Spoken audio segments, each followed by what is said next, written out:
Delta was born on April Fool's Day 2006. with 8 foundation shareholders: Gerard Hines, John Fisher, Tim Condon, Phil McGeek, Steve McClimate, Peter Kennedy, Darryl Garrick and myself. No, April Fool's Day wasn't intentional. I think we realised on the day that it was April Fool's Day, and it was a raging drought. So there were plenty of people that drove past this building in Young with dust blowing in from the west, thinking, "What are these guys doing? They're crazy." We said, right, we've got to do something about this. Let's start and chart our own destiny. So we all got together, and I remember sitting around at Peter Kennedy's one afternoon, having a beer and trying to think a name. And I think it was after about the 8th schooner that Paddo came up with the name Delta, and he had some good reasons why it was a fit. Deltas are the river flats at the end of rivers that flow into the sea, but they were also in the historic times the most fertile places where communities built their towns and their farms. All the rivers flowed into the Delta, so in our business we've got our merchandise, our fertiliser and our grain marketing and our livestock, etc. So the business revenue streams flowing into the one Delta. Fertile country from a farming perspective and also a fertile business. So we came up against some businesses with much larger balance sheets than us, but that didn't concern us because deep down we knew that if we were innovative and we had the best people, then at the end of the day that was going to be what stuck to us, and the customers will judge you on the value that you add to their enterprise each year.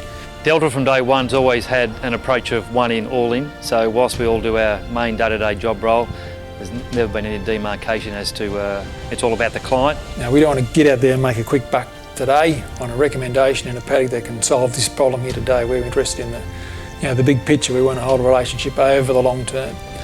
And that's what we've been about right from the outset. We don't want to get in the way of what they're doing. We just want to help them do what they do and do it better and be there year in, year out. If you haven't got the people that have the local relationships, the deep standing community understanding and the respect within those communities, it's very difficult to get traction. People like dealing with people, and they like dealing with people they can trust. We bring a level of expertise to that customer that our current competitors can't. Over the years we've formed a very unique partnership, I'd call it, with the customers. Our relationships with the farmers become very strong, so that allows us to work very closely to them and allow us to bring that expertise to the table.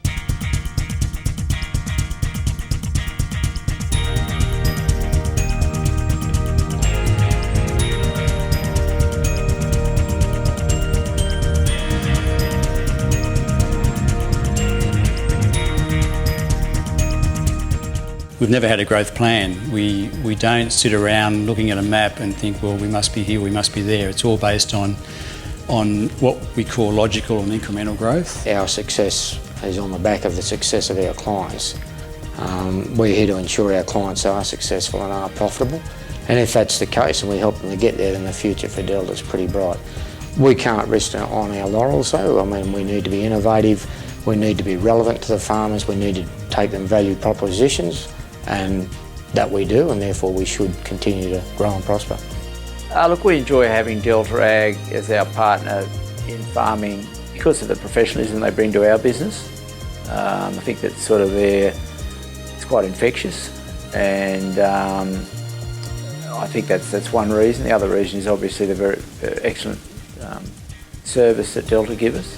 Very important, I think, that we see it as a bit of a partnership, and we have worked as partnership on improving our what we do, whether it be livestock or cropping and yields or new varieties, anything to do with our business. We do have a fair consultation with their agronomists on how to approach it.